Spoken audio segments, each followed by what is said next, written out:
It's always weird going back to episodes like this one. You know, knowing what we know, all the stuff that they hadn't designed yet. I've kind of been discussing Julian Bashir as we go through these. He doesn't really have a presence in this episode, so that's not going to come up. But he's not the only thing that they effectively retconned during the course of the show. And I say that because, if we're being 100% honest, the Dominion is in many ways a retcon. They were never intended to be what they are. In fact, as I'll discuss later, they were just mentioning it as an aside to try and get across, some organization. In fact, well, again, I'll get to that later. But knowing what we know now about the Changelings and the Vorta and the Jem'Hadar, this episode becomes more interesting, doesn't it?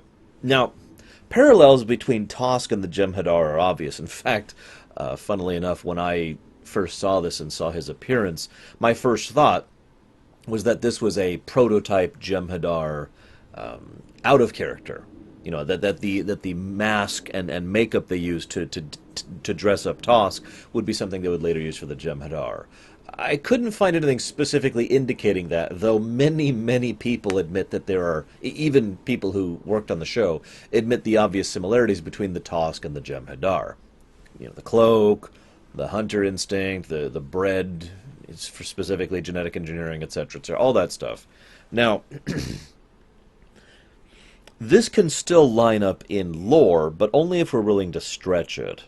The general idea, and this is implied in a few cases and outright stated in some non-canon works, is that the Dominion basically gifted the hunters with the Tosk for whatever reason, for whatever purpose. I'm guessing the hunters are people who joined or enforcers or otherwise bowed to the will of the founders. And so, okay, here you go, here's your toy.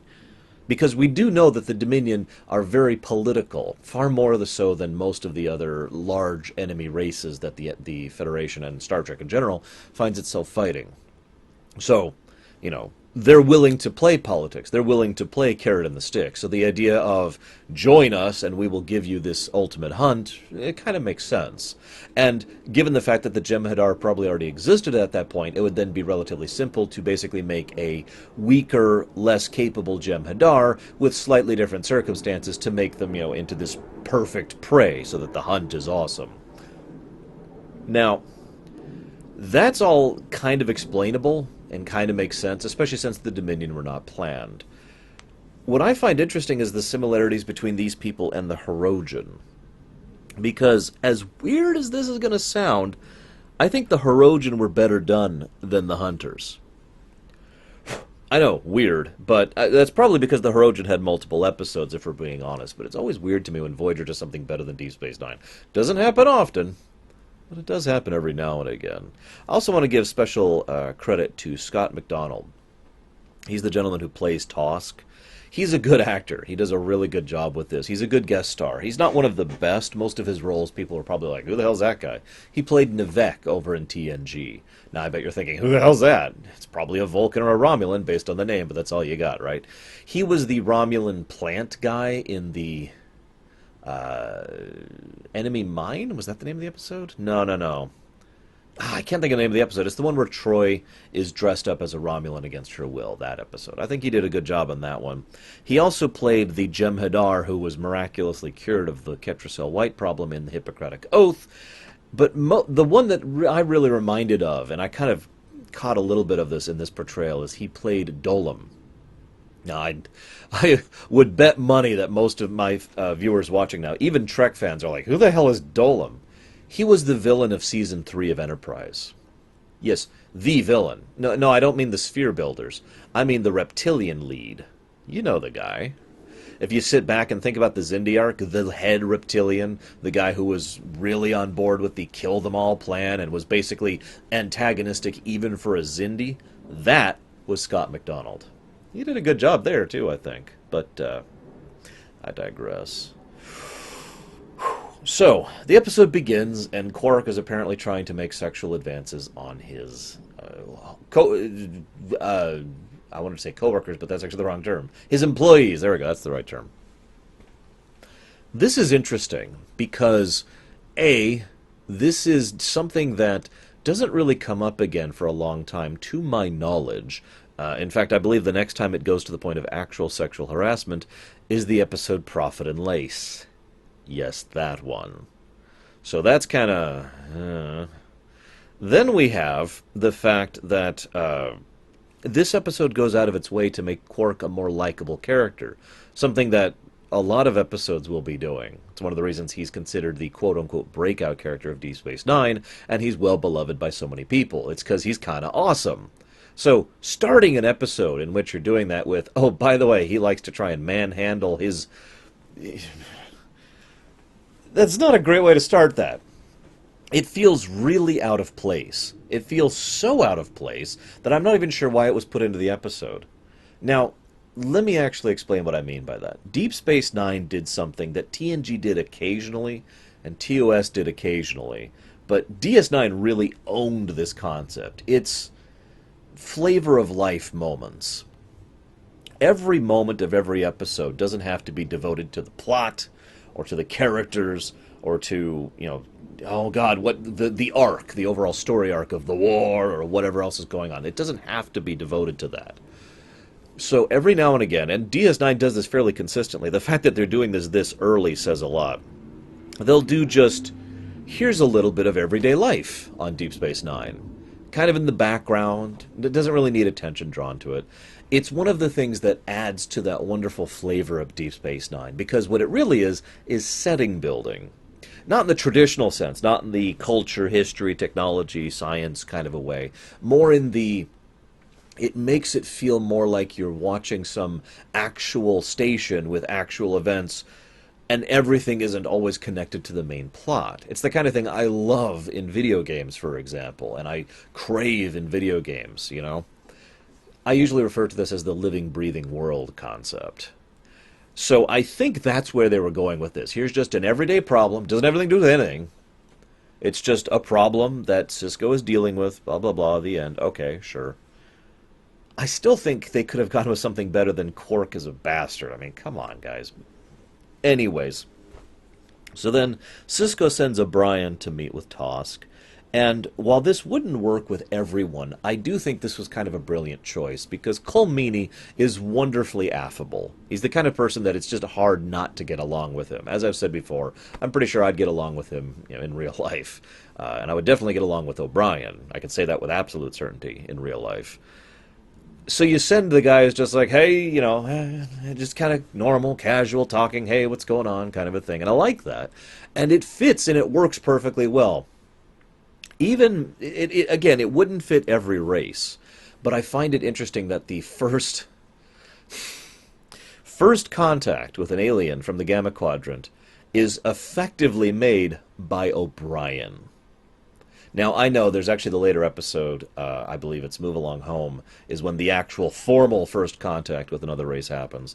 But informal first contact, this is actually something that a lot of science fiction has covered. I wish TNG would do more of this as well, because we always talk about first contact. This is something that happened in real life, too, when nations or peoples or cultures would meet each other for the first time, right? But first contact is usually the formal event. We know China is there, we've talked with people from them, but now we're sending an envoy, and that's first contact. Those first few meetings, traders, explorers, soldiers, and it's a lot more informal. And I know I'm probably reading too much into this, but I'm doing it with TNG. I do it with everything I do. I'm not going to hold back on this one. I think, personally, that this was kind of done deliberately. An informal first contact under extraordinary circumstances. Nobody planned it. Just kind of bungled into each other, right? And then it's just two ordinary Joes, basically, interacting. Let me say something. This episode's not that good. A few people say this is their favorite episode from Season 1.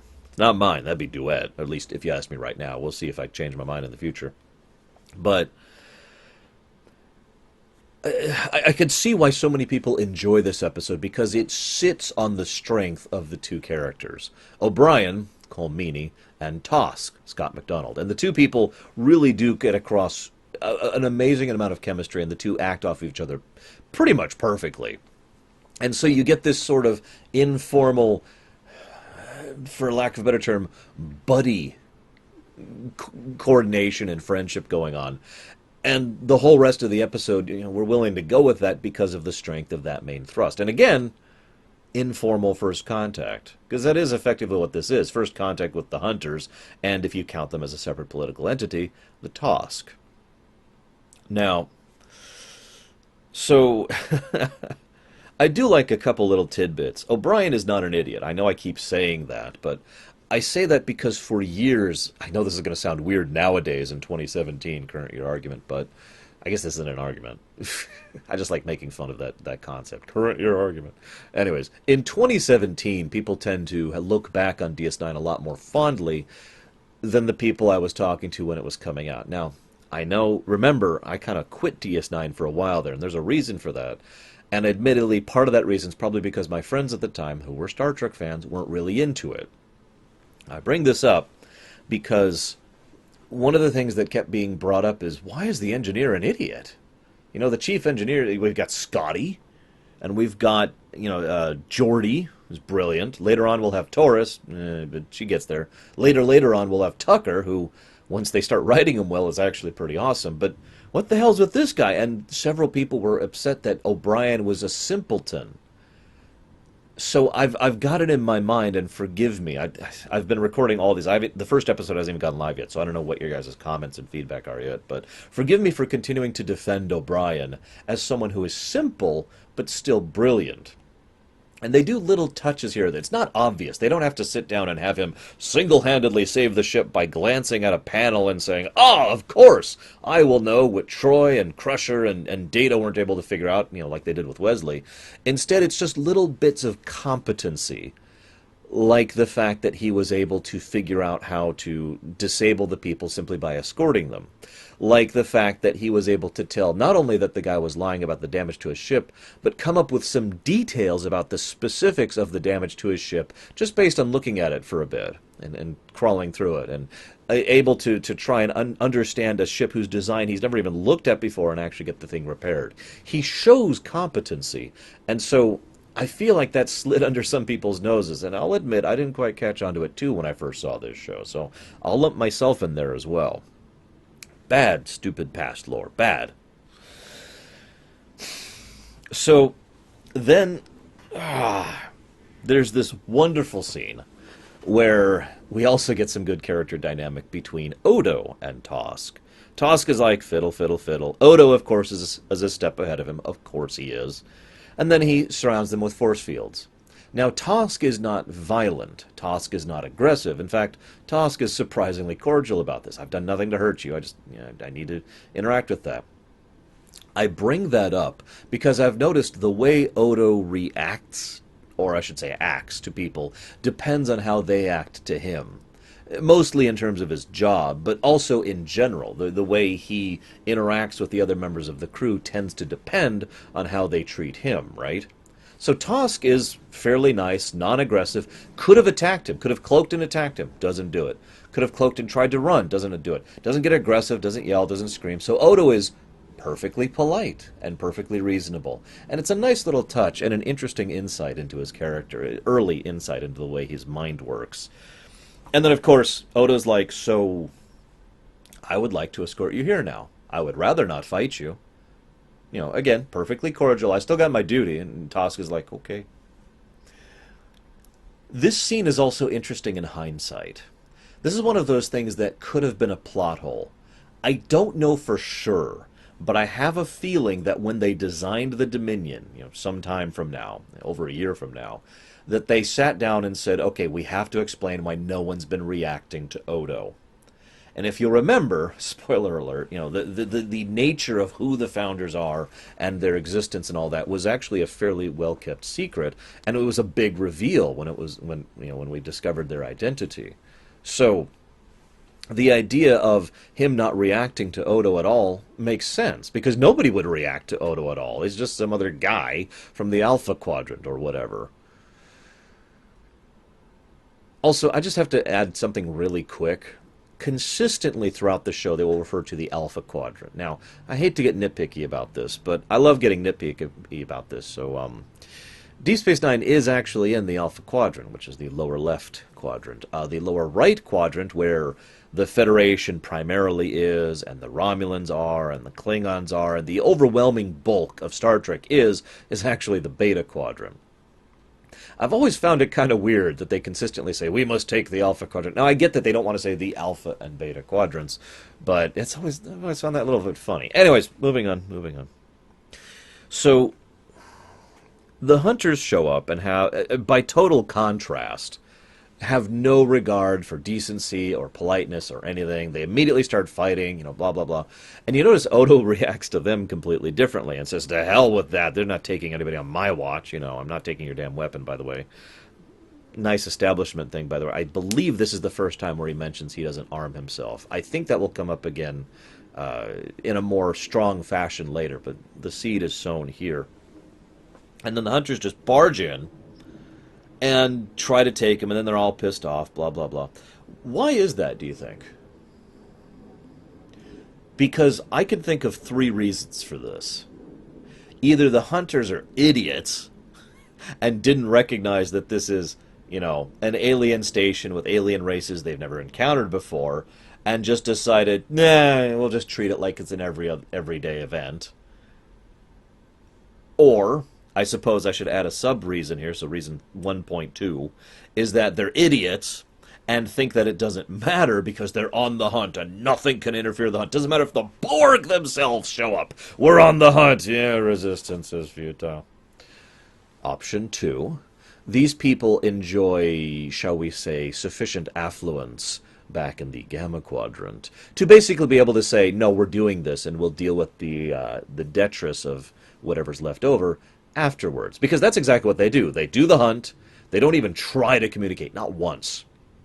As soon as they complete the hunt, that's when they start talking. Okay, now we'll deal with it. He's even willing to bargain with Sisko. Not exactly a kind, diplomatic bargain, but still, we will go ahead and cut this off from the wormhole. It'll be off limits henceforth. We'll stay out of your yard. Is this acceptable? I get the feeling that this was the intent, this second option, that this was something they wanted to go with, that they're so used to just getting their way. And, again, looking back, if these are indeed members of the Dominion, and were indeed granted these as a favor for being a part of the Dominion, it would make sense that either people are used to that back there, or that they have enough, again, political power to be able to just get away with it. Or option 3, bad writing. Hear me out, though. This is a specific slice of I shouldn't say bad writing. That sounds insulting. I use that term a little bit too much. I apologize. Option 3 is a specific slice of writing that I dislike. Okay, so I don't want to actually call this bad writing. And I've talked about this over in TNG, so it's kind of on my mind. It's the, here's an alien culture and here's us. We must do everything that they perceive of us, and we must be completely tolerant of their ways, and none of our ways or our laws or our culture matter. All that matters is their laws and their culture and their things, and we will do whatever stupid, ridiculous thing passes through their tiny little brains because we have to, because these people don't understand how to write diplomacy. And again, that was a huge issue with early TNG. And I wonder if that was something that was being done here as well. Because you notice, aside from the Prime Directive being brought up a couple of times in ways that only sort of apply, although credit where credit is due, they flat out mention the Prime Directive does not apply if he asks for asylum. Thank you for acknowledging that, because that's relevant. Sorry for segueing a moment to talk about the Prime Directive again. I know you guys are sick of hearing me talk about it, so I'm going to make this brief. Federation ship, distress beacon, answer call, right? That's procedure. And it's already been written, and I think, in fact, this even comes up in Voyager, where a distress call kind of bypasses the Prime Directive, even if it's a first contact situation, even if it's a race that's in thing. Distress call, they're in danger, life-threatening situation, that bypasses most of the rules of the Prime Directive. Afterwards, the Prime Directive might get involved with what we do with what's left over, but in that moment, we can go and intervene. And they acknowledge that in this episode. He asks for asylum, we can go help him. Prime Directive no longer applies right now. At that point, it becomes the purview of the diplomats to settle whatever happens afterwards. So, nice touch there. Anyways, Whatever. So for whatever reason, they show up, you know. I want to take a moment here to talk about the weird thing they do here. Actually, you know what? I want to push that aside for a second because I want to talk about Quark first, and then I'll talk about the heavy stuff. So I mentioned they do some good characterization for Quark in this episode. Now, what's weird is it's all little stuff. Again, kind of like the whole thing with O'Brien's competency. Little flavor bits, like Quark escorts a woman out for cheating, but then he says her coins will be returned to her. Or her currency, excuse me. That may seem like a little thing. And forgive me for because I've been watching TNG alongside these, as I assume you guys have as well. And so it's just weird seeing how the Ferengi have been portrayed up till now, and then seeing this Ferengi who is willing to be fair.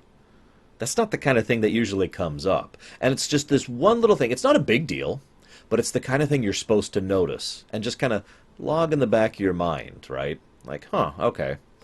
And then, of course, he insists on not being called barkeep. O'Brien's a dick to him throughout the whole episode about that, but what do you want? Humans are pretty biased against Ferengi. Nevertheless, and I'm not excusing that, by the way. That even comes up in Voyager. So, Quark, I don't want to be called barkeep. I want to be someone who can talk and interact with you. And then there's the scene where he just starts to reach out to O'Brien. What's going on? Now, I, for not a second, think that Quark is legitimately concerned or interested in O'Brien or his problems. But what I do think is that this is a very, very Ferengi way of approaching things. An actual Ferengi, not the comical caricatures we've had up in TNG, where they are so hilariously, cartoonishly bad at being greedy. No. A real businessman will know a happy customer is a recurring customer. This is actually one of the most basic, fundamental concepts of economics. You want your customers happy. I've talked about this so many times on my show when it comes to video game development, because consumer trust is something hard-won and easily lost. You can't really put a tangible value on it, but it's there, and it very seriously affects sales and your function as a business or a developer or whatever. You want people to leave your shop or your service or your company or whatever at least satisfied with what you did, so that they'll come back, so that they'll tell others to come here. Very basic economic stuff.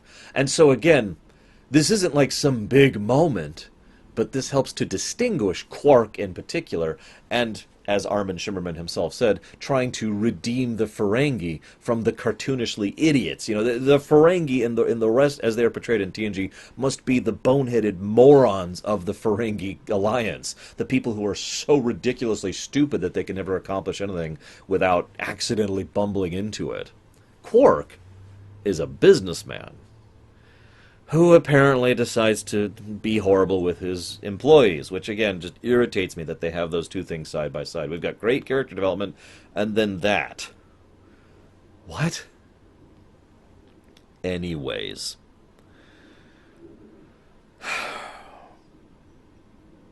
If I may be really quick, before I get into the heavy stuff, I just want to comment on a couple of scenes. So, I find it interesting that the hunters don't want to let the prey, the Tosk, go. It seems just kind of like a strange thing. Oh, by the way, if you're wondering why I keep calling them the hunters, they're never named. We never get a species or even an organization. It's not like the Hirogen or whatever. They're just the hunters. Anyways, so I like... not getting to that yet. I wonder why they don't allow more of their captives to escape if they're captured alive. I mean, I get it, the whole cultural thing. I'll talk about that in a minute. But why is this considered a bad thing? O'Brien himself flat out said they wanted to hunt. They weren't happy about this, so I gave them a hunt, right? I mean, if it's so rare to capture one alive, why not go ahead and just be like, all right, you got 10 seconds. Go. Which is effectively what happens in this episode. The hunt is on. I don't know. I do like there's this great scene, and it would be easy for it to be boring, but Rene Aubergenois manages to nail it. So Odo's like, oh, I know exactly where they're going. I'll catch them. And Sisko says, Constable, there's no hurry. And of course, Odo figures it out pretty much immediately, nods his head, and then just kind of slowly, casually saunters over. And he gets it. You can tell he gets it. If he didn't get it, he would protest. Excuse me, if he didn't agree, he would protest. But he's just like, yeah, okay. Da da da da da. And it's just a brilliant scene. It made me laugh. It made me grin. I had to share it. Anyways, one last thing here, and I'll use this to tie into the big culture thing I want to talk about. Tosk says to O'Brien, "Die with honor," and I like that because this is something that Deep Space Nine does a pretty good job of in general. They like to flesh out the cultures of the aliens they introduce. Obviously, Bajorans, Ferengi, Cardassians, Klingons, Dominion are the big ones there. But they like to do this on a case-by-case basis in some cases, like here, because we've established that for these people and the way they function and the way they work, there is nothing higher. It is the highest possible honor that they can conceive to die with honor. So this isn't quite like a Klingon thing, because there's things that are more valuable to a Klingon than honor or dying with honor. This is an absolute. This is the ceiling. And so the fact that he is willing to grant this phrase to O'Brien shows the level of significance of how much he is grateful to O'Brien for what he's done, for giving him a chance to redeem himself. And then O'Brien, showing that he understands, responds, "Die with honor, Tosk." And you can tell by the way he presents it, the way he says it, that he gets it. That it's not just saying the same thing. He's not rote repeating. He understands. Die with honor, Tosk. I like that. And that brings me to the sticky cultural question. I'm not even going to get into the prime directive involved with this. I kind of already brought it up. Blah, blah, blah. Whatever. What I want to talk about is the nature of meddling. This is actually something that I have discussed many times in my own written works. The idea of you see a situation and it's like, oh my God, that's horrible. But then it's not as horrible as it first seemed. But then it's kind of a weird situation. Like this example. This is a perfect example. This is almost a textbook example of what I'm talking about. The Hunters and the Tosk. The Tosk are sentient, sapient beings. No one debates that. The Hunters, sentient, sapient beings, no one debates that, so we've established some ground rules. The Hunters train, and it's implied, care for and take care of the Tosk until they're ready for the hunt. And they are, specifically bred, specifically designed to be this great prey, but then it's not just, they don't treat them as if they're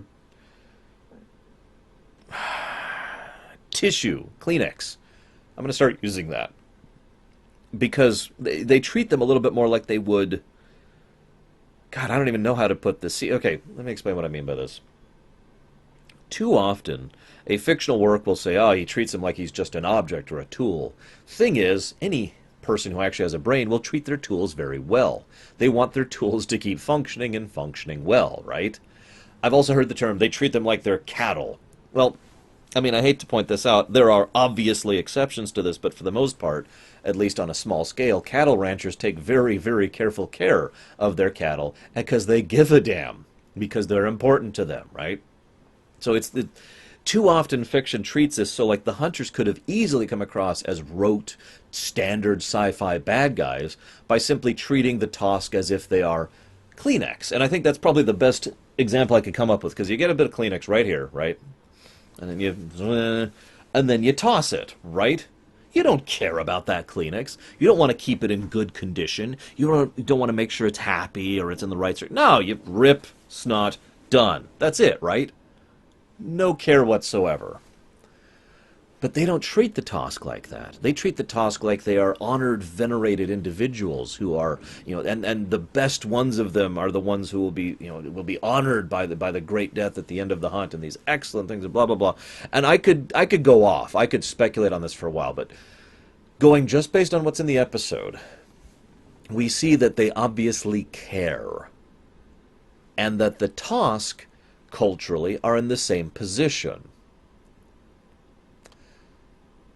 And you see how this gets sticky for should we interfere? Not can we, although it kind of irritates me that the Hunters are just presented as better, but whatever, let's not get into that. That's something that irritates me on every Star Trek. Hey, here's an alien of the week we never met before. Oh, they're better than us. Okay, that's great. Anyways, should we interfere? Should we get involved in that kind of a thing? Is it wrong what they're doing? These are complicated questions, which I'm actually not going to answer because that's not my job to answer questions like these. It's my job to bring them up and make you think about them. Is it wrong what they're doing to the Tosk? Well, if I may use a quick comparison, if I asked the question, is what the founders are doing to the Jem'Hadar wrong, you'd probably say, of course it fricking is, because the founders treat the Jem'Hadar like Kleenex. Or, at best, like currency, pennies to be spent. But the Hunters clearly do revere and care about the Tosk. So it's not the same situation. And the Tosk clearly want this. Tosk himself, is like, please let me die with honor. Please let me die with honor. Remember that earlier on? And I've already discussed the significance of that, right? But how much of this is brainwashing? How much of this is cultural momentum? Should there be a revolution? Should there be an insurrection of the Tosk people? Is that our place to decide? These are the kind of questions that I love Deep Space Nine when they bring up now and again. And Deep Space Nine is usually at its best, in my opinion, when they don't answer those questions. Now, I'm probably reading a little bit too much into an early Season 1 episode, but I do admit this topic fascinates me, and I could just keep going with this. I've already got some ideas of stuff based on this relationship for stories of my own between the Tosk and the Hunters, because it's fascinating in its own right. It's so rare to see this kind of a thing in fiction instead of the usual Kleenex analogy, like Deep Space Nine will later do, as I just demonstrated. But I want to talk about one last thing here really quick. This thing kind of irritates me, if I may be so bold. There's a scene which was designed to be a way to show that Deep Space Nine is not TNG in this episode. Now, I would not have known that if I was not told it. And usually I take that as a failure on behalf of the creators. If I have to be told, I intend such and such, then you failed. You failed to convey this message to me. The intended message was that on TNG they would never break the rules, and they would never violate the laws, and they would never go against their captain, and they would never go against Starfleet. And anyone who's seen Star Trek could probably understand why that's not exactly a new message or something of any big impact or significance. But, according to the creators of DS9, at least early DS9, so this was before Ira Steven Behr or Ronald D. Moore were really involved, according to the creators, this was intended to be a big moment, to show that O'Brien was willing to break the rules and to go against Starfleet. Okay. It's the second scene with Quark when he's in the bar. He's like, that's it, I can break the rules. And that's why they spend so much time on that moment, and why O'Brien has this look of utter astonishment on him, because it is intended to look like this is this gargantuan revelation to him. Oh my God, I don't always have to follow the straight and narrow. I'm not on TNG anymore. I would love to hear your guys' thoughts about that moment, because again, I would have never caught that otherwise. Last comment, and another thing I would love to hear your comments about, is the Cisco thing. Now, there's a subplot that's going to go through, gosh, I think at least the first 2 seasons of DS9. And I call that subplot, Cisco is weird. Let me explain. There's several times, and I remember this irritating me back in the day when I was watching this for the first time. Or I should say, watching this for the second time, to be more accurate. Because it's like Cisco's like, oh, I'm going to read you the Riot Act, and I'm going to talk about this, and you did this wrong, and I'll destroy you, and you're wrong, and wrong, and wrong. And by the way, I secretly agree and approve of what you're doing. Carry on. What? Now, I get what they're going with that. The idea is that Cisco knows the rules and is the kind of person who will follow the rules to the letter, even when he disagrees with them. Now, this will eventually be dropped to the wayside. I believe the episode The Maquis is when that subplot finally stops really being a thing. But it comes up repeatedly. In fact, this is actually the second time it's happened. He does this to Kira in, past prologue, I believe. He did this to Kira. And he does this here to O'Brien right at the end. I should, you're do this one more time, and you're off the station, and I mean it, Mister. I'm gonna want your badge and your gun. That archetype is how he's portrayed, even though he doesn't actually think that or mean that, and probably doesn't even really have the capacity to pull that off in some cases. And I get where they were going with it, but it just always irritated me, especially since it doesn't really strike me as very Cisco. It's kind of like how early TNG Picard doesn't really strike me as Picard. You know what I mean? It feels like they were just trying to find Cisco's character and hadn't really decided on which sliver they were going with yet. I don't know. Again, I'd love to hear your thoughts on this, but for now, I'll see you guys next time.